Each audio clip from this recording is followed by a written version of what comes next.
Quem está conosco é o CEO da Zurich Airport, o Ricardo Gessi, para falar dessa movimentação e também do que está por vir no aeroporto de Vitória. Ricardo, bom dia. Obrigada por aceitar o nosso convite. Bom dia, Patrícia. Prazer estar aqui com você e com os ouvintes da CBN.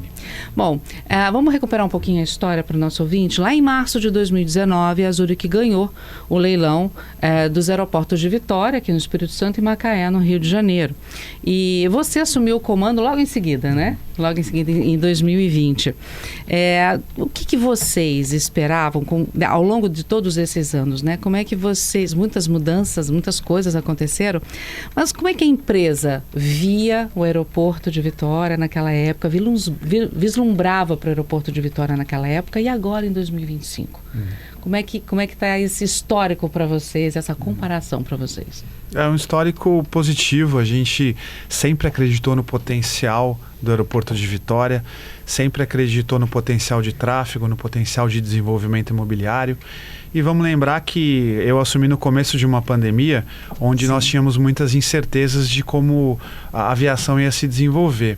Então a gente pode dizer que desde 2024 a gente não tem mais o efeito da pandemia e tudo que a gente projetou lá no começo, antes, né, para ganhar a concessão, vem acontecendo. Um crescimento de tráfego, um desenvolvimento imobiliário consistente. Então posso dizer que Vitória é um caso de sucesso para a Zurich Airport. A gente olha para esse aeroporto como um caso de sucesso. Nenhuma empresa assume, né, seja no modelo de privatização ou de concessão, né, com um olhar simplesmente de vamos ver no que dá. Ou seja, vocês já viam alguma coisa ali no aeroporto de Vitória, no de Macaé, mas vamos puxar aqui para o nosso lado, que chamou a atenção de vocês. Sim, o que foi?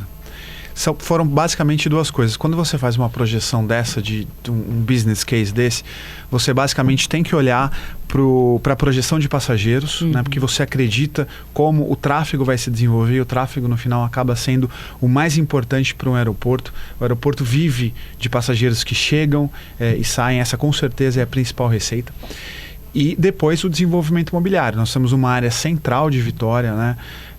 Temos aí mais de 1 milhão de metros quadrados para serem desenvolvidos no que a gente chama de desenvolvimento imobiliário. E alguns empreendimentos já acontecendo, alguns empreendimentos que já foram entregues, alguns empreendimentos acontecendo. Então esse potencial, essa centralidade do aeroporto de Vitória chamou a atenção desde o começo, não só da gente, como das outras operadoras que participaram do leilão, e foram muitas operadoras naquela época. E é um potencial que vem acontecendo agora, decorridos aí 5 anos do início da concessão. Eu lembro também numa conversa que você teve há alguns anos com o nosso comentarista, inclusive da CBN Vitória, o Abdo Filho, a respeito dessas projeções, e o objetivo naquela época da conversa de vocês era aumentar a movimentação de cargas do aeroporto de Vitória, que tem um peso muito importante nisso, né? Por que não dizer para o Brasil, para o Estado e para o Brasil. Como é que são as projeções também para essa questão logística, essa questão de cargas? A questão de carga, ela se desenvolveu muito bem nos últimos anos. A gente tinha um voo para Miami com a Latam, hoje a gente tem 2 voos, um com a Latam, com a Avianca. O voo da Avianca é um voo que traz importação, se beneficiando do regime tributário do Espírito Santo, mas também exporta o mamão, exporta o gengibre. Então isso é um fato muito positivo. Temos 2 voos por semana, o que não é pouco na realidade do Brasil. Voos que chegam e saem basicamente lotados, principalmente saem lotados o da Avianca. Importante destacar também, Patrícia, que a gente hoje, o Espírito Santo é o maior importador de aeronaves do Brasil. As aeronaves se nacionalizam pelo Espírito Santo. E o aeroporto é a principal infraestrutura de nacionalização. Então, o ano passado foram mais de 300 aeronaves nacionalizadas através do aeroporto de Vitória.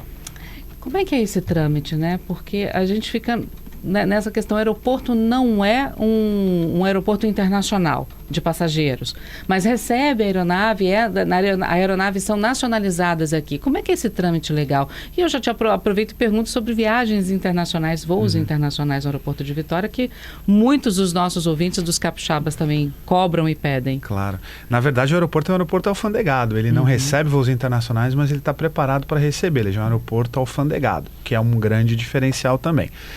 Para a questão da nacionalização das aeronaves, a gente separa um espaço e tem um procedimento junto à Receita Federal, nesse espaço, que é um espaço basicamente de pátio, para essa aeronave ser nacionalizada. Então, se você junta tudo isso, você tem o fato do aeroporto ser alfandegado, o fato da gente ter área disponível para essa nacionalização, você tem um ambiente, e também o regime tributário do Espírito Santo, que isso ajuda bastante, você cria um ambiente ideal de infraestrutura, mais incentivos para essas aeronaves serem nacionalizadas. E claro, a prospecção que é feita, também o contato que é feito para que esses donos de aeronaves façam isso pelo Espírito Santo, pela facilidade que eles têm aqui no estado e no aeroporto de Vitória.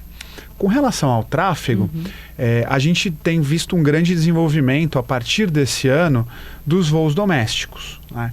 Então a gente está falando aí, a gente está celebrando um aumento de 11% do primeiro semestre de 2024, de 25 comparado a 24. Como é que esse crescimento acontece? Basicamente pela recomposição da oferta do Rio de Janeiro. A gente teve uma grande perda o ano passado por conta das restrições do Santos Dumont.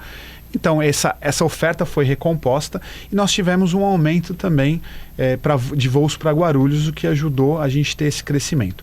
A gente está projetando para esse ano 3,5 milhões de passageiros, o que é um número maior de pré-pandemia e que é um número maior do que 2024 também. A gente vai ficar nessa faixa de 10% a 11%.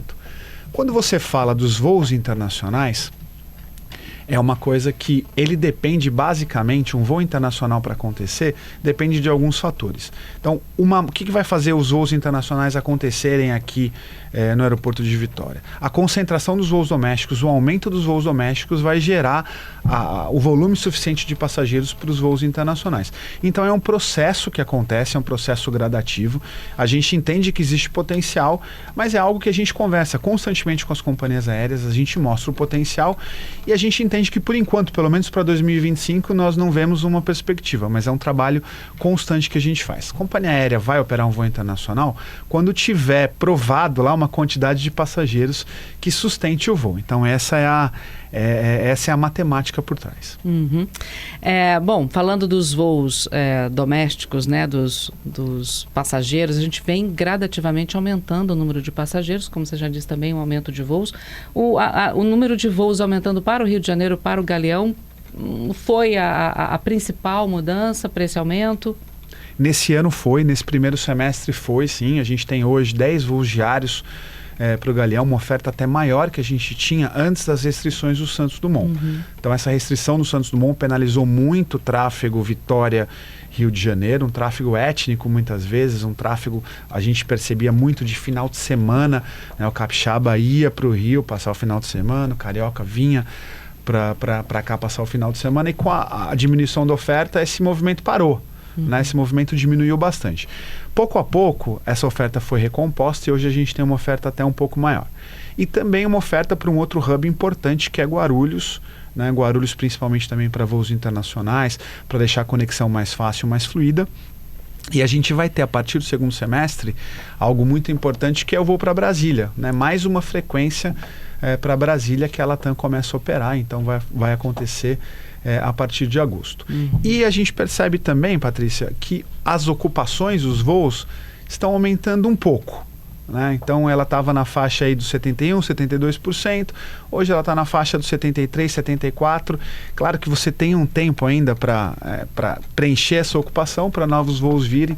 Então é todo um trabalho, um conjunto que faz o número de passageiros aumentarem e faz as rotas também aumentarem. Quer dizer, novos voos, novas operações só são feitas quando vocês atingem os 100% dessa ocupação de voo? Não, 100% não. O que acontece? Normalmente, a gente fala na aviação, quando você tem uma ocupação aí acima de 80%, você está tendo o que a gente chama tecnicamente de spill. Então você está espirrando passageiro, você não está conseguindo absorver a sua demanda. Importante falar também que assim, a gente tem 8 rotas saindo do aeroporto de Vitória. Não é uma composição de rotas ruim, muito pelo contrário. Se você comparar com o Brasil, é uma diversificação interessante. Hoje a gente percebe que as companhias aéreas, até por conta de situação financeira, né, temos 2 companhias aéreas que acabaram de sair de uma recuperação judicial, né, acabaram de sair, que eu digo, nos últimos 3 anos, e uma que está em recuperação judicial, com certeza vai sair mais forte, mas está em recuperação judicial. Então é um mercado muito sensível a você arriscar novas rotas, você colocar. naturalmente, porque quando você coloca uma nova rota, quando você diversifica, a companhia aérea assume todo o risco dessa operação, todo o risco financeiro dessa operação. E a gente está vendo um movimento de concentração nos grandes hubs. Por isso até que o Rio de Janeiro cresceu, através de um aumento principalmente da Gol para um hub que é o Galeão. Então você tem esse movimento de concentração em grandes hubs que a gente entende que vai continuar acontecendo aí 2025, possivelmente até 2026. Então quando você tem esse movimento consolidado, você abre depois, em uma ocupação alta, você abre depois para diversificações de destinos. Falando em destino, os passageiros, eles pedem destinos diferentes lá no aeroporto para vocês, para as companhias aéreas. Como é que vocês percebem aí o que o passageiro está precisando e o que ele está desejando? Nós temos ferramentas muito robustas para entender para onde o passageiro vai, quando ele sai de Vitória, para onde o passageiro vai. Então a gente percebe claramente que existem mercados potenciais. Mercado de Porto Alegre é um mercado potencial, Santa Catarina, Paraná, né, com Curitiba, são mercados potenciais, porque o passageiro hoje já está voando para esses mercados, hoje já tem um tráfego que se conecta através de alguns hubs das companhias aéreas. Então, através das ferramentas, a gente mostra constantemente para as companhias aéreas os mercados potenciais e existe todo um trabalho de convencimento à companhia aérea a voar, né? A demanda é fundamental, ela entender que existe demanda. Depois você tem uma questão de custos, né? Quanto custa voar pro aeroporto de Vitória? Quanto custa voar para o Espírito Santo? E nós temos uma política de ICMS aqui que foi bem feita, que foi bem executada e que consegue deixar esses custos razoáveis para as companhias aéreas, principalmente porque eu estou falando do ICMS sobre o combustível da aviação. E você tem depois o potencial mercado interno, quanto é gerado de PIB aqui, que possibilita a gente voar para outros destinos. Quanto que o PIB contribui para a aviação. Direto aqui do aeroporto de Vitória, a gente tem Rio de Janeiro, São Paulo, Campinas, Belo Horizonte, tem um voo de verão, né, que vai para Brasília, tem voo para Fortaleza, Salvador. Mas esses são só no... Salvador é regular e Fortaleza é sazonal. Sazonal, né? Isso. São só esses voos diretos, por enquanto. Minha memória pode estar me traindo em alguma coisa aqui. Depois a gente confirma direitinho, mas eu diria que da minha cabeça são esses. Além de Vitória, vocês também têm Macaé, no Rio de Janeiro, Confins, em Belo Horizonte, Florianópolis, em Santa Catarina. Confins é uma administração conjunta, né, com a CCR, mas nós temos 100% Zurique, nós temos Florianópolis, Vitória, Macaé e Natal. Isso aí. 4 aeroportos, a gente saber todos os voos fica difícil. Mas vamos lá. Falando dos passageiros, do conforto e da recepção dos passageiros no aeroporto de Vitória. A gente vem falando muito, vem ouvindo muito falar sobre inclusão e vocês fizeram uma sala para os autistas, vocês fizeram uma recepção, uma assistência prioritária também para idosos. Fala um pouco para a gente dessas, não novidades, mas desse conforto, né, que essas pessoas podem ter no aeroporto de Vitória. Isso faz parte da nossa responsabilidade, que a gente chama internamente responsabilidade social e responsabilidade ambiental. Então eu vou destacar algumas coisas para você aqui. Foi demanda ou foi visão de vocês? Não, foi visão. Inclusive a sala multissensorial que a gente tem dentro de um programa que a gente chama, com outras iniciativas, Aeroporto para Todos, nós implementamos aqui uma sala voltada para pessoas com um transtorno do espectro autista, não só crianças, mas pessoas de uma maneira geral. Essa sala está aberta ao público. Para ele é uma sala onde as pessoas se acalmam, você tem a oportunidade de sentar numa poltrona de avião, principalmente para crianças que têm uma resistência, de colocar o cinto de segurança, e numa sala para as pessoas se acalmarem. Nós inauguramos também recentemente um espaço no lado terra, vamos dizer assim, na área de check-in, justamente para acolher gestantes, idosos, pessoas com deficiência de locomoção, que eles esperam naquele espaço, que é um espaço simples, mas um espaço projetado para elas, e para esperar o embarque, seja com um familiar ou para esperar a companhia aérea se mover até o embarque. E eu queria destacar também que não é só isso. A gente tem aqui em Vitória uma coisa basicamente muito única nos aeroportos brasileiros, que é ar-condicionado, energia elétrica limpa para as aeronaves que estão em solo. Coisa que outros aeroportos não têm. A gente fez o investimento, colocou isso no nosso aeroporto, economizamos 3 mil toneladas de carbono por ano. Né? O que é muita coisa. Basicamente nós geramos 150 toneladas e economizamos 3 mil com essa iniciativa. E temos diversas iniciativas como a doação aí de 16 mil metros quadrados para a Prefeitura, para o Mergulhão do Camburi. Tudo isso faz parte do nosso compromisso com o Espírito Santo, porque somos um parceiro de longo prazo. Estamos aqui até 2049. 30 anos, né? E temos uma responsabilidade que a gente procura no dia a dia demonstrar com o Estado. Agora, nem tudo são flores, né, gente? Nunca. A gente tem aqui alguns desafios no aeroporto de Vitória e já tem vários ouvintes perguntando isso. Começando pelos próprios passageiros, muitos falam da questão da área de embarque e desembarque, que ficam muitos motoristas ali, e aí acaba fazendo fila dupla e acaba o motorista sendo multado. Ele perguntando se existe algum cenário para mudar essa situação, para agilizar aquela chegada do aeroporto, na área de embarque e desembarque. Olha, a gente tem uma área de meio fio que a gente chama uma área generosa de meio fio, né? Uma área grande, uma área com 4 pistas grandes. Na verdade, são 4 pistas mais as áreas para se estacionar. Então, se eu comparar com outros aeroportos até da Zurich, eu não tenho um problema exatamente de meio fio. O ponto é uma área de embarque e desembarque. O que acontece muitas vezes é que tem carros estacionados, carros que ficam horas, carros que ficam 4, 5, 6 horas e eventualmente, quando existe nós não multamos como aeroporto, a gente não é força policial. Eventualmente, quando existem forças de guarda municipal, policiais, sim, você está sujeito como se você estacionasse em qualquer local que não pode estacionar, porque essa é uma área rápida, entram pessoas, saem pessoas.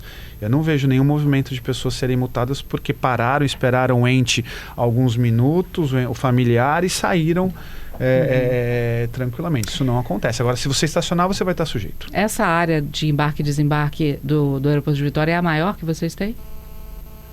Outros... É igual a de Natal, que é uma área muito grande também. Não, é maior que a de Natal, na verdade. É a maior área que a gente tem. Uma área coberta, uma área grande.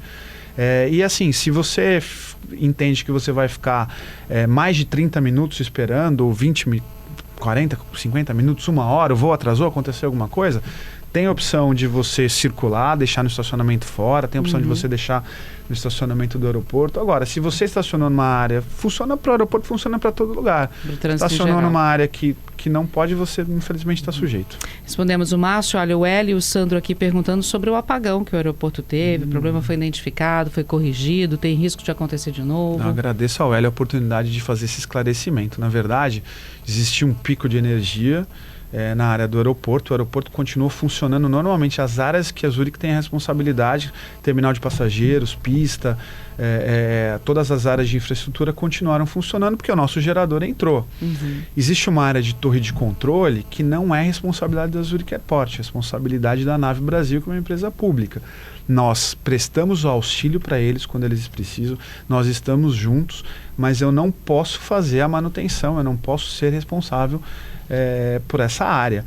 Diferentemente de outros aeroportos, onde nós somos os responsáveis, nós temos o gerador, vou falar o caso de Florianópolis, por exemplo, nós somos o responsável. Mas em Vitória nós não somos. Por quê? Por conta de contrato de concessão, por conta do que foi acordado com o governo federal na época que a gente assumiu a concessão. Fica claro as áreas que você é responsável, as áreas que você não é. Então, esse apagão aconteceu por um pico de energia, no break da Nave Brasil não funcionou, teve um problema, ficamos 7 horas fechados. Fui tão prejudicado, infelizmente, quanto os passageiros.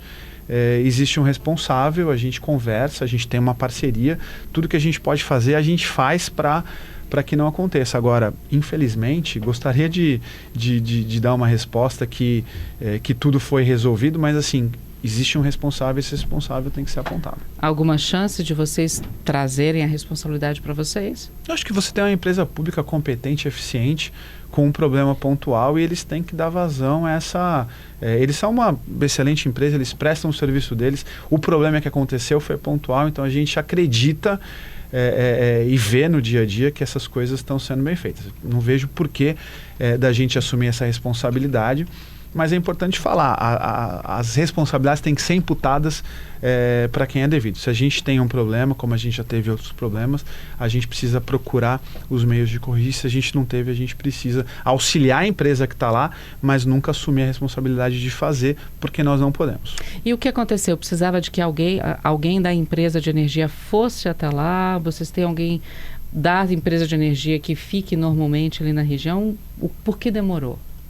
Eu não vou conseguir falar tecnicamente para você. Eu sei que foi um pico de energia, a sala perdeu, a torre de controle perdeu energia, e depois para o restabelecimento, exatamente o que foi feito com o nosso auxílio, com o nosso acompanhamento, infelizmente demorou essas 7 horas.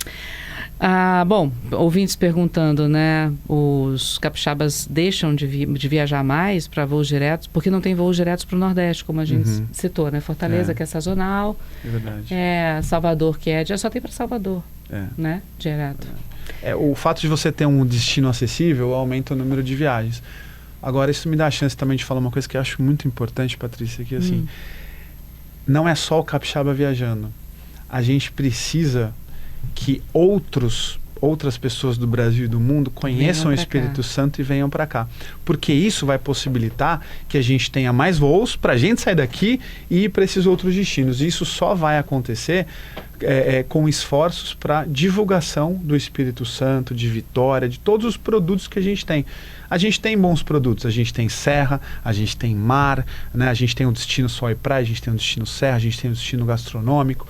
Então, a gente tem um bom produto que precisa ser divulgado, tanto para as pessoas do Brasil quanto para as pessoas fora do Brasil, porque atrair o turista é super importante para que esse número de voos cresça e para que as nossas opções fiquem maiores. Então, o turismo do Espírito Santo, a divulgação do turismo do Espírito Santo precisa melhorar muito em relação aos outros também, que vocês têm, outros aeroportos que vocês têm, essas cidades divulgam mais o turismo delas ali no entorno? Eu acho que essa é uma grande oportunidade que a gente tem. Né?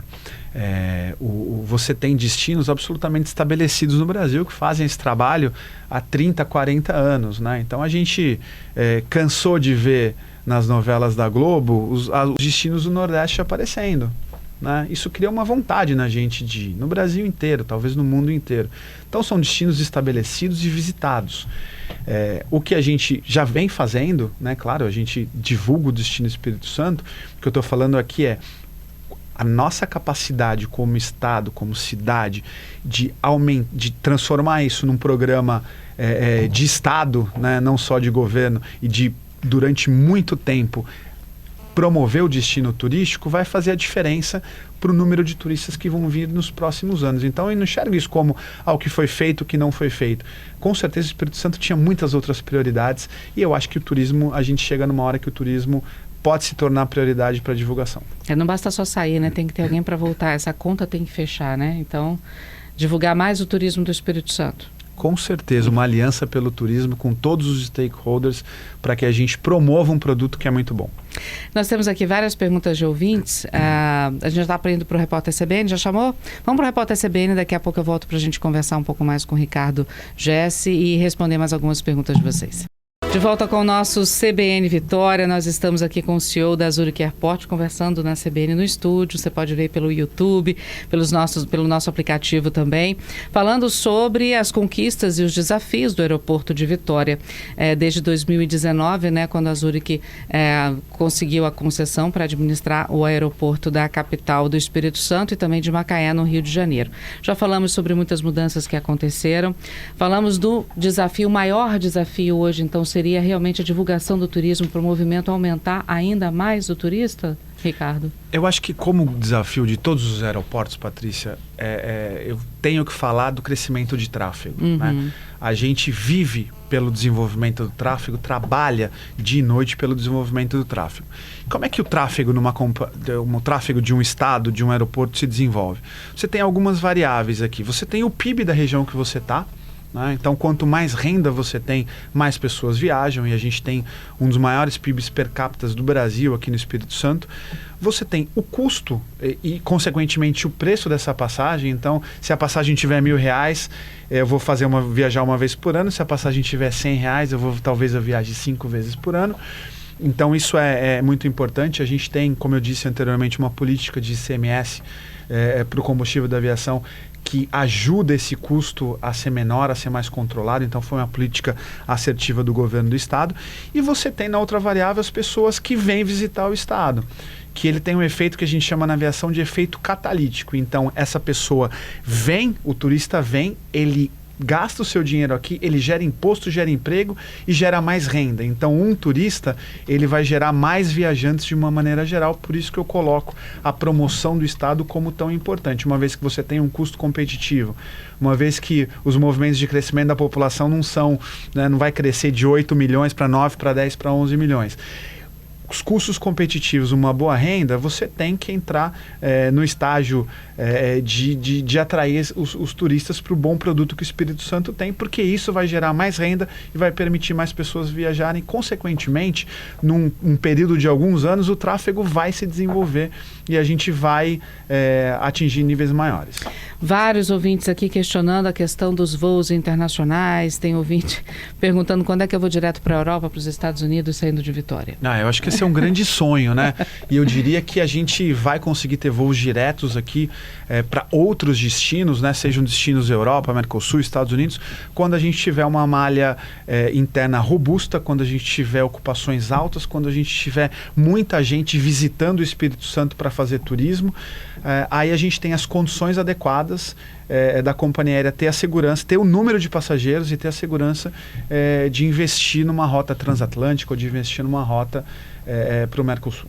Duas perguntas para a gente encerrar. Uma do Francisco. Claro. Ele está aqui questionando o preço da alimentação no aeroporto de Vitória. Diz que é mais caro até que shopping. Uhum. E aí, o que a Zurich pode fazer em relação a isso? Então, Francisco, obrigado pela pergunta. O que acontece? A gente cede essas áreas para empreendedores, né? E os empreendedores colocam os seus negócios e colocam os preços que eles querem praticar, com base em preços externos, com base na concorrência. O que a gente faz é pedir, muitas vezes, orientar, sugerir, mas a gente, até por contrato, a gente não pode tirar essa autonomia do empreendedor. Eu não tenho como tirar a autonomia do empreendedor de colocar o preço que ele acha adequado para o custo que ele tem e para a atração de pessoas que ele precisa ter. Os ouvintes aqui falando, mas eles colocam a culpa no aluguel do espaço dentro do aeroporto, que é muito caro. Uhum.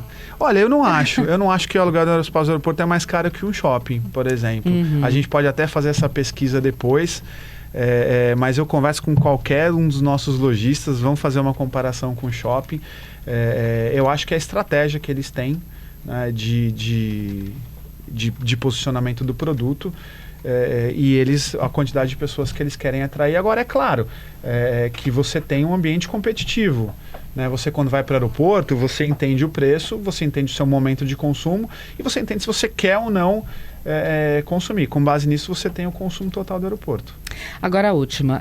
O Hélio está aqui perguntando se vai ter um condomínio comercial na área do aeroporto. Você falou sobre a doação à Prefeitura de Vitória para fazer aquela obra viária ali entre Jardim Camburi e a área da Infraero do aeroporto. E a gente já teve ideia de que cerimonial ia para lá, escola, supermercado. Como é que está essa questão da administração imobiliária do lado do entorno, ali no entorno do aeroporto? O que está confirmado? O que realmente vai acontecer? O que é só especulação geral do mercado, mas não tem nada certo? Olha, o que está confirmado é o que está construído e o que está em construção. Então, nós temos a Leroy Merlin, o Açaí, um posto na Fernando Ferrari. A gente tem a Escola Americana acabando de construir, tem a Igreja Fonte de Vida também, já numa construção acelerada. O que nós temos são projetos, o que nós temos são contatos com o mercado, e esse desenvolvimento de real estate acontece de longo prazo, né? Então, são anos que você demora para desenvolver uma área, anos que você demora para que esses empreendimentos comecem a acontecer. Não tenho nada confirmado com relação a isso que o Hélio comentou, não existe nada. O que existe confirmado é o que está sendo construído. E aí vem aquela preocupação, realmente é uma área de mata, como você citou, muito bonita, muito importante ali.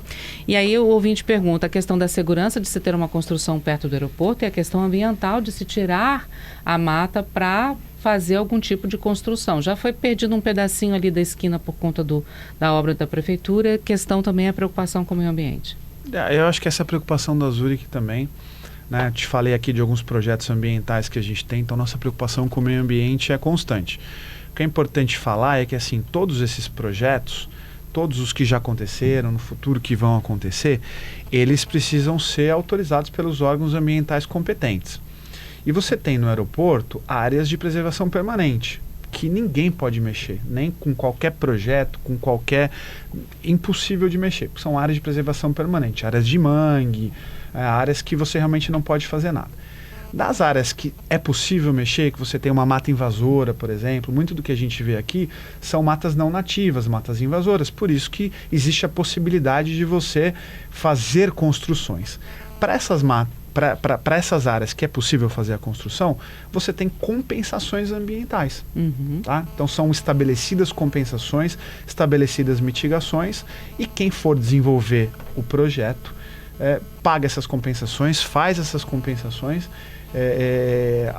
devidamente autorizados pelos órgãos ambientais. Então, por isso até que é um processo de longo prazo, porque existem muitos estudos e quando é autorizado, sempre com as compensações correspondentes. As compensações ficam por parte da pessoa que está construindo. A área é cedida, ela é vendida, ela é alugada? Pergunta do ouvinte também. Ela é cedida porque nós temos um contrato de concessão com o governo federal. Nós estamos aqui até 2049, depois nós retornamos a concessão para o governo federal, que pode assumir o aeroporto, fazer uma nova licitação, enfim. Mas nós somos empreendedores no aeroporto por 30 anos. Essas áreas, elas podem estender um pouquinho mais o período de concessão, uma lei específica que permite isso, mas nenhuma área é vendida. O aeroporto não vende nenhuma área, são todas áreas concessionadas porque é uma área federal. E ainda assim, nessa mata invasora que você citou, onde é permitido fazer alguma construção, ainda tem área de segurança efetivamente para a operação do aeroporto, sim, né? Sim, claro, com certeza. Todos os cones de aproximação que a gente chama, são respeitados, as distâncias, as alturas, são todas respeitadas, porque o mais importante é você preservar o espaço do aeroporto até para voos futuros, voos maiores. A última pergunta para a gente encerrar de bom humor, mas com muita esperança. Antigamente a gente subia no aeroporto e via os aviões, né? Subindo e descendo, aterrissando e decolando. A gente vai ter de novo uma área para poder fazer isso, para poder ver esse funcionamento do aeroporto? Está em estudo, Patrícia, está em estudo. Tanto depois da área de embarque, lá que tem uma visão linda do Mestre Álvaro, quanto fora do aeroporto também, algo para a gente dar visibilidade. É algo que faz falta, eu entendo que faz falta, a magia da aviação, né? A gente devolver a magia da aviação para a cidade. Não posso garantir que vai acontecer, mas posso te garantir que a gente está estudando os meios. Tá certo. Ricardo Jesse, muito obrigada por estar conosco aqui na CBN Vitória. Eu sei que a sua vida é corrida, né? Você chegou ontem, já está indo embora hoje, mas arranjou um tempo para conversar com a gente e responder a pergunta, principalmente responder a pergunta dos nossos ouvintes. Obrigada. Obrigado, Patrícia. Prazer estar aqui com você e com os nossos ouvintes da CBN. Sucesso.